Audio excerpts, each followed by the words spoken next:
ये जो जनगणना की बात आई है और ये संदेह जो कर रहे हैं, जो संदीप भाई ने कहा, जो सूरज भाई ने कहा, संदेह बड़ा लाजमी हो जाता है, क्योंकि हर चीज मैनिपुलेट हो रहा है आज की तारीख में। कोई जगह नहीं है जहां मैनिपुलेशन है। सुप्रीम कोर्ट का चीफ जस्टिस कह देता है कि भगवान राम से जो है प्रेरणा मिली या ईश्वर से प्रेरणा मिली। हमारे एक साथी बड़ा अच्छा लिख रहे हैं, बोले राम तो ये थे, पक्षकार थे, तो पक्षकार से प्रेरणा लेकर के कैसे आप काम कर रहे हैं, कहाँ गए आप? हाँ, ये देखिए नंदलाल यादव जी कह रहे हैं कि राम तो एक पक्षकार थे, यदि उनके कहने पर मंदिर के पक्ष में निर्णय लिखा गया तब तो ये पक्षपात है, न्याय नहीं है। तो ये जो न्याय नहीं है वाला जो भाव है वो बड़ा बलवती हुआ है, चाहे बुलडोजर न्याय हो, चाहे इनकाउंटर न्याय हो, चाहे जो मैं कहूँ वही सही। मैं कह रहा हूँ कि दुनिया में डंका बज रहा है भारत का, तो मानो कि दुनिया में डंका बज रहा है। मैं कह रहा हूँ कि देश में अमन चैन है, तो मान लो कि देश में अमन चैन है। तो ये संसद जो सेंसस होगा उसको लेकर के भी अविश्वास खड़ा हो रहा है, अभी अभी तो हुआ नहीं है। क्या निराकरण है इसका, कैसे समझा जाए इसको? देखिए धनंजय जी, अगर हम लोग ये समझ रहे हैं कि सरकार कोई जनगणना कराना चाहती, जातिगत जनगणना तो बात ही नहीं कर रही, तो हमको एक गलत फहमी मिटा देनी चाहिए।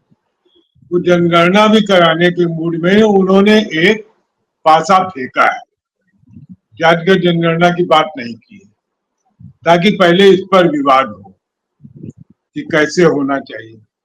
उसमें जितने क्वेश्चनर आपने बताया मैं तो सारे भूल गया, लेकिन अब जैसे आप कह रहे हैं कि वो जो विज्ञापनों में आ रहा हो यार ना कि संप्रदाय बताना होगा, तब मेरे ही पास अगर जनगणना वाले आ जाए तो हमें तो नहीं पता हम कौन संप्रदाय के हैं, हम क्या लिखेंगे?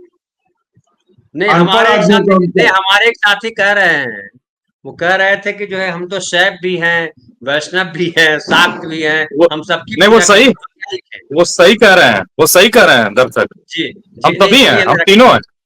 बिल्कुल, बिल्कुल। इसीलिए रखा हमने। हम तो और भी बहुत अब कुछ है, इससे आगे भी हैं। हम हम गाँव अगर ले चलें आपको, तो हमारे यहाँ पीपल भी पूजते हैं, जिसमें बैल बाँधते थे, खूंटा भी पूजते थे, हम नाद भी पूज देते थे, हम सब पूज देते थे, कुछ नहीं छोड़ते थे।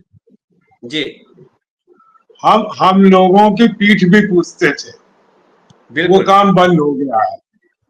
अगर पीठ पूजने का काम शुरू करें तो ज्यादा ठीक रहेगा। वो अब वो अभी संप्रदाय पूछने में आप हिंसा की बात करने लगे गांधी के देश में। ठीक है, चलिए। जी, नहीं, हिंसा नहीं है, पीठ पूजना ठीक है, पॉजिटिव काम है। अच्छा ठीक है, तो अब ठीक। आप हमसे संप्रदाय पूछेंगे, हम नहीं बता सकते।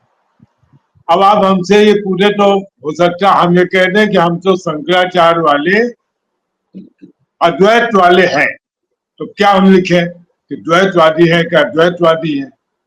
ये जितना क्वेश्चनर आपने बताया है इसको हम देख करके पूरा याद करेंगे। आज पहली बार आपने ज्ञानवर्धन हमारा किया, उसके जी। हिसाब से जवाब देने में लोगों को पसीने छूट जाएंगे। तो हुँ, पहले इसी में बहस हो जाएगी कि भाई ये टफ क्वेश्चन है जो बहुत लंबा, प्रश्न पत्र बहुत टफ बना दिया, पहले इसको सरल करिए। हुँ, यही उनका खेल है। वो कह रहे हैं 25 में हम शुरू करेंगे, 26 में इसकी रिपोर्ट प्रकाशित करेंगे, और फिर 27 में करेंगे, 28 से आपको मालूम जितने सरकार को जो नहीं करना होता वो इसी तय करती है।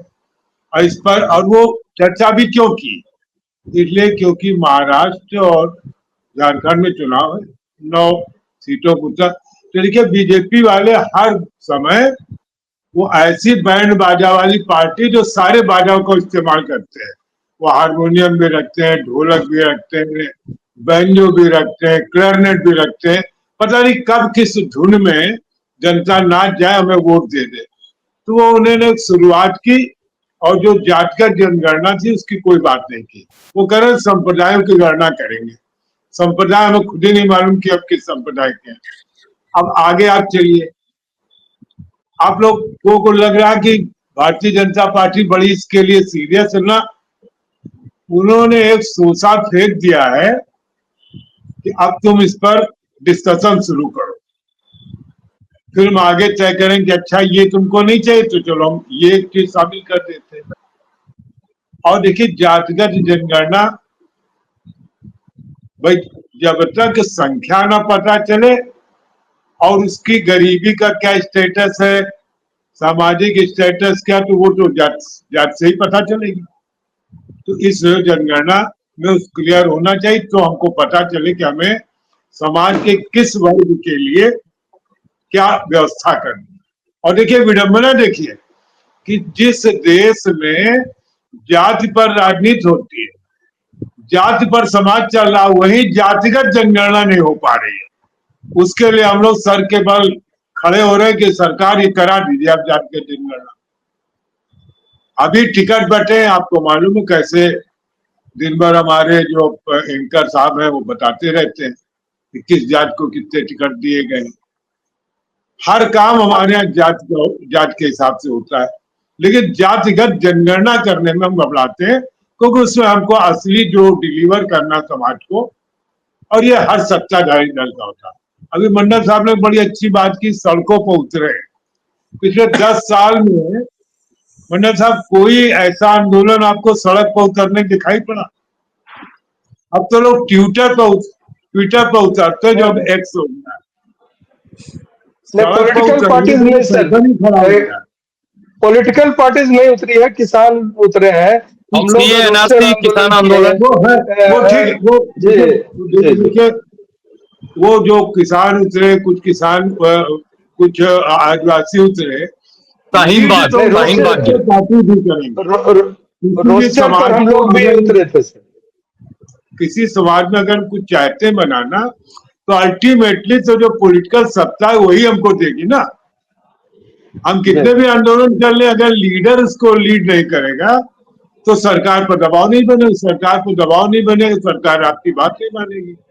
और एक बात हालांकि बहुत प्रसंग नहीं है, लेकिन मंडल आयोग की सिफारिशें लागू की, हमारे उत्तर प्रदेश के श्री वीपी सिंह ने भी लागू किया। जो एक राज घराने के व्यक्ति थे, हालांकि गोद लिए हुए थे, ओरिजिनल राज घराने के नहीं थे, उन्होंने राजनीति के तहत किया। और आज ये आलम है कि इस देश में कोई भी पिछड़ा नेता वीपी सिंह का नाम नहीं लेता। बिल्कुल सही है। अर्जुन सिंह एक आदमी नाम नहीं लेता वीपी सिंह का, जिन्होंने ये पॉलिटिकल गेम खेला कि चलिए हम इसको लागू कर देते। मंडल आयोग की सिफारिश से काफी अरसे से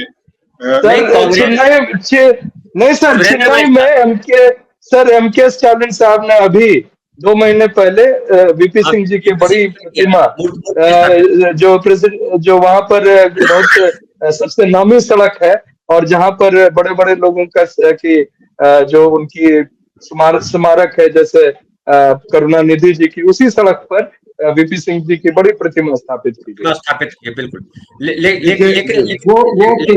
वो प्रतिमा उनके द्वारा किए गए कार्य की तुलना में बहुत छोटी है। जिस मंडल आयोग की सिफारिशें पिछड़ी जातियों के नेता नहीं लागू कर पाए, उसको एक अगली जात के नेता ने लागू किया और लोग उसको भूल गए। मैं ये सिर्फ ये बात कह रहा हूँ। उसके अलावा सुरेंद्र भाई साहब, उसके अलावा कांग्रेस के लोग भी अर्जुन सिंह को भी याद नहीं करते। अर्जुन सिंह भी यादगार व्यक्ति, जिन्होंने शिक्षा में जो है आरक्षण को लागू करवाया। हाँ जी। तो मुझे लगता है कि चलिए हम लोग कब से बात कर रहे हैं। आज मैं खबर पढ़ रहा, तब से मैं बहुत चिंतित हूँ कि साहब वो रूस में आर्टिफिशियल इंटेलिजेंस से एंकर तैयार कर लिए हैं। हाँ, तो दिन भर पुतिन का गुणगान करते रहते हैं। तो अब पता नहीं धनंजय जी एआई वाले बैठे हैं कि ओरिजिनल वाले हैं, ये सब भी हम लोगों को बहुत ध्यान से समझना पड़ेगा। और हो सकता है जो गुणगान करेंगे, हो सकता है कि थोड़े दिनों में हम जो मतलब डिबेटर है वो भी पता था एआई से आकर के और इसको क्या कहते हैं यूट्यूब पर कब्जा कर ले।